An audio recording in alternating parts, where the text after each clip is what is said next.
Hi, right now I will talk about the background of Sunway Berhad.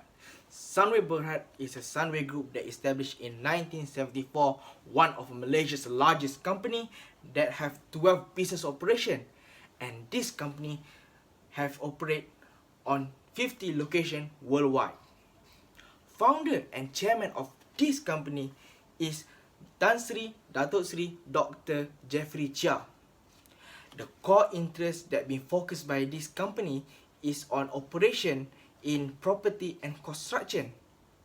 And Sunway other division is include hospitality, retail, leisure, commercial, trading and manufacturing, building material, quarry, healthcare, education and real estate investment trust.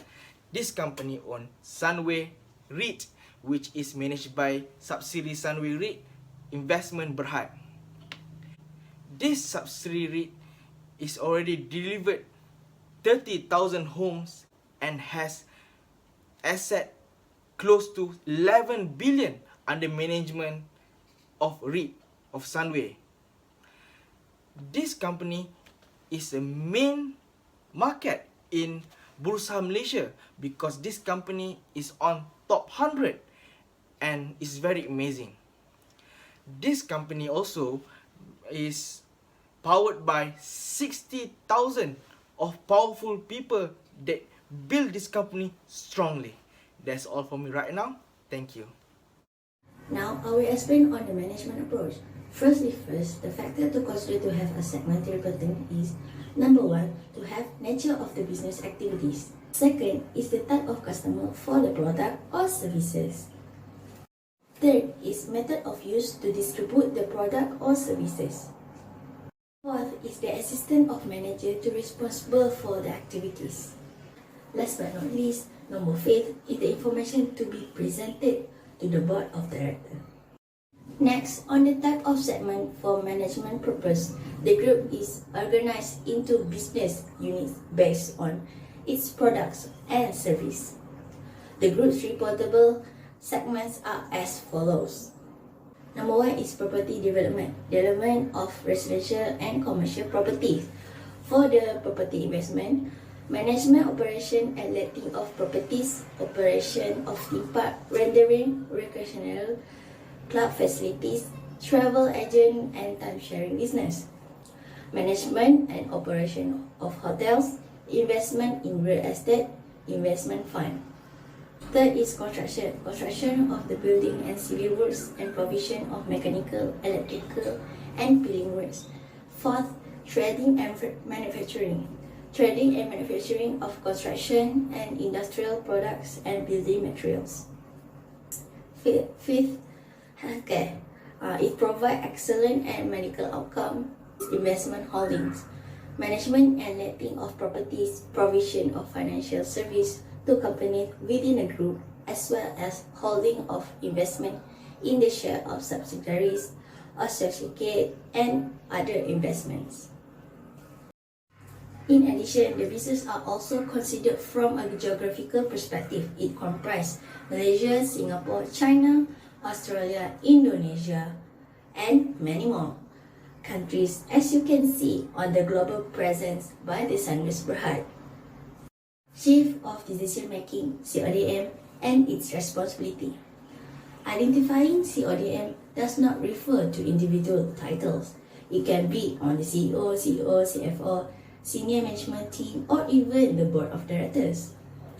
Each management should have some responsibility for all operating decisions of its business unit separately for the purpose of making decisions on resource allocation and performance appraisal.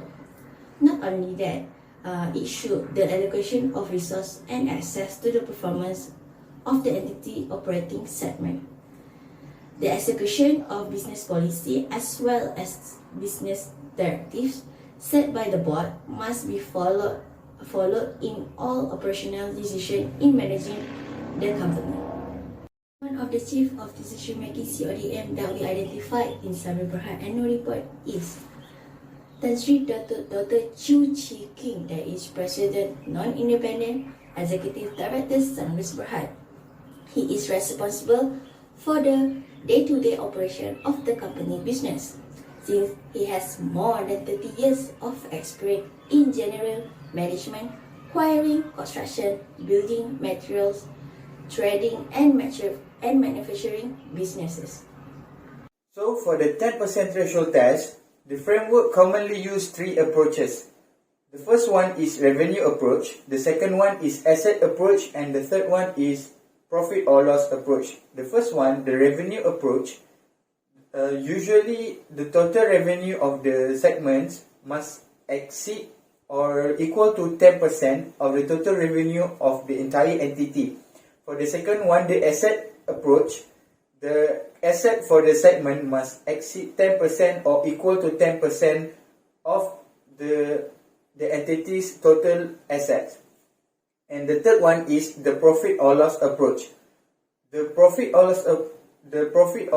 absolute amount of profit or loss for the segment, for the reported segment, must exceed or equal to 10% of the reported amount of profit or loss of the entire entity. Next, for Sunway Berhad, me and my team have decided to use asset approach. Therefore, this is the reported segment after considering the 10% threshold test of all the chosen segment. Therefore, we have here is property development, construction, trading and manufacturing, investment holdings and other segments, which passes the 10% threshold test. By using 75% total revenue requirements, Sunway Berhad need to combine external revenue of identified operating segments. It must be more than and equal to 75% of total external revenue of entity. Total external revenue that are less and equal to 75% will add the operating segments identified as reportable segments. However, total external revenue that more than and equal to 75% that are non-reportable is included in operating segment.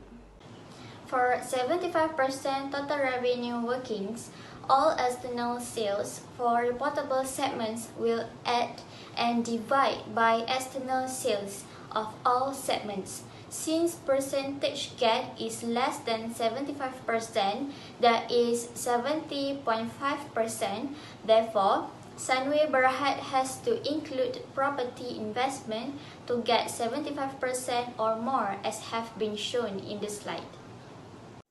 Therefore, to conclude, this is the new segmental report which includes the property investment segment in order for all of the reportable segments to pass the 75% threshold test, and therefore to be able for the segments to be reportable.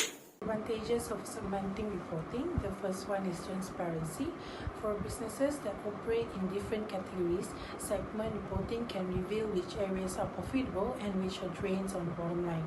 For example, the most profitable segment is constructions.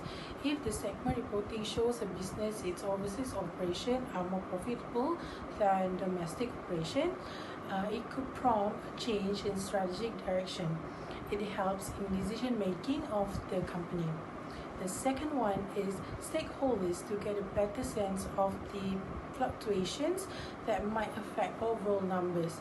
If a business reports much higher earnings than expected, for example, segment reporting shows where those earnings are coming from. A stakeholder can look at the same report to determine if the numbers are sustainable. It's designed to help investors better understand the business and its potential cash flow. The third one is helps in better predictions of profitability.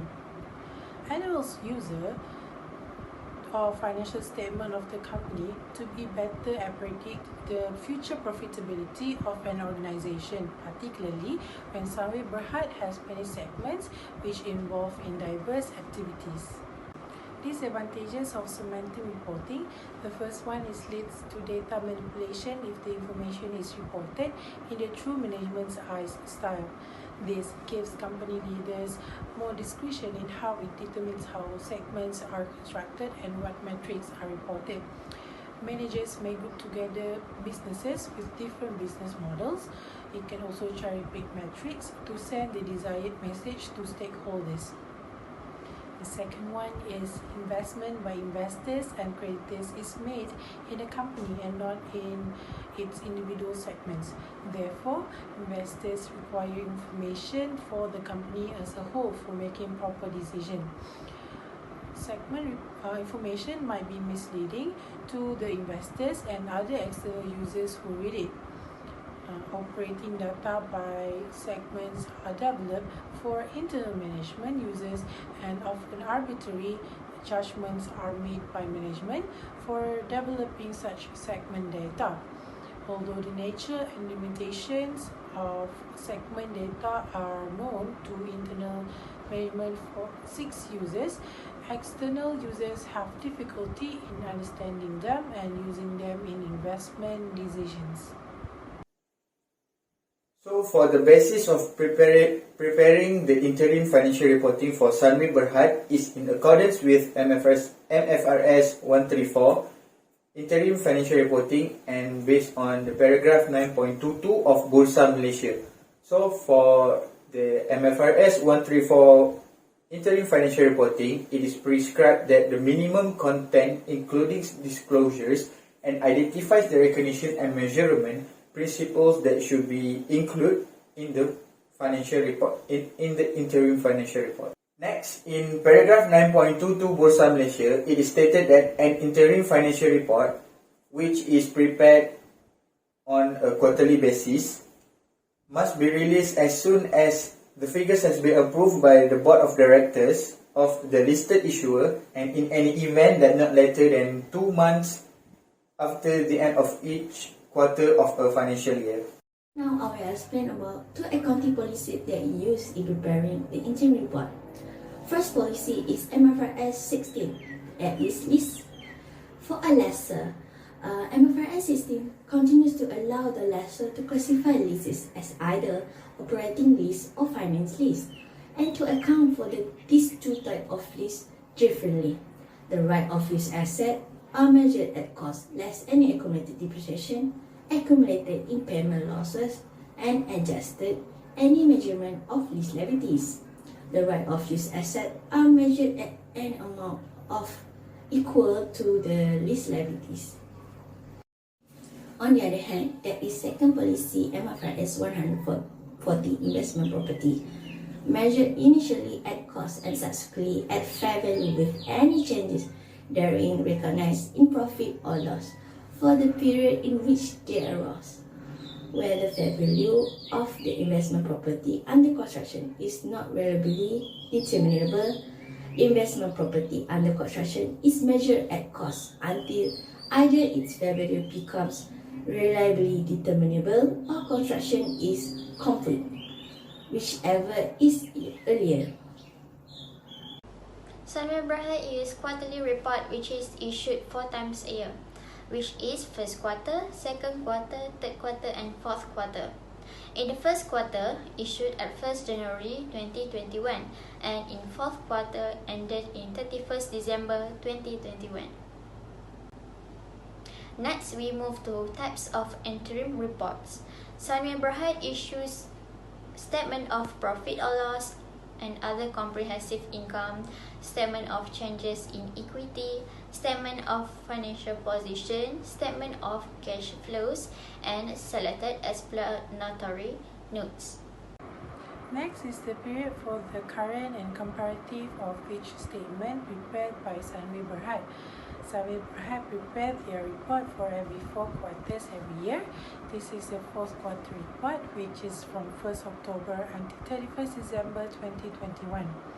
For the first statement, which is statement of profit or loss and statement of comprehensive income, there are 2 ending, which are 3 months ending, and that start from 1st October till 31st December 2021 for current interim report, and from 1st October until 31st December 2020 for the comparative. Another one is 12 months ending, which is from 1st January until 31st December 2020 for current interim report, and from 1st January until 31st December 2020 for comparative. Next, for statement of financial position, the company applied 3 months ending that start from 1st October until 31st December 2021 for current interim report, and 1st October until 31st December 2020 for comparative. The other two statements, which are statement of changes in equity and statement of cash flow, Sunway Berhad used 12 months ending started from 1st January until 31st December 2021 for current interim report, and the comparative start from 1st January until 31st December 2020. Hi, we meet again. Right now I gonna talk about 2 adjustments made by the company that must be included in interim report. First is inventory. Inventory must be measured which is lower between cost and net realizable value. So, as been shown that the cost of inventory is 2,432,004,000 ringgit, while the net realizable value is 2,100,400,000 ringgit.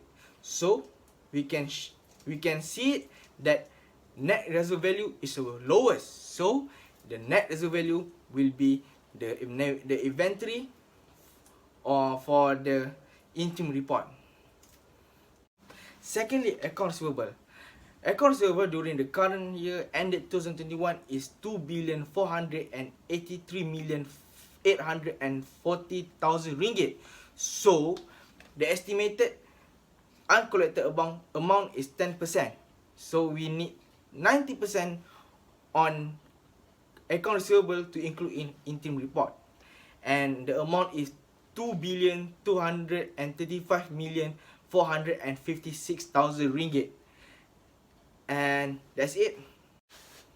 Finally, the extraction of financial statement and it being shown that before and after of adjustment. So that's all for me. Thank you.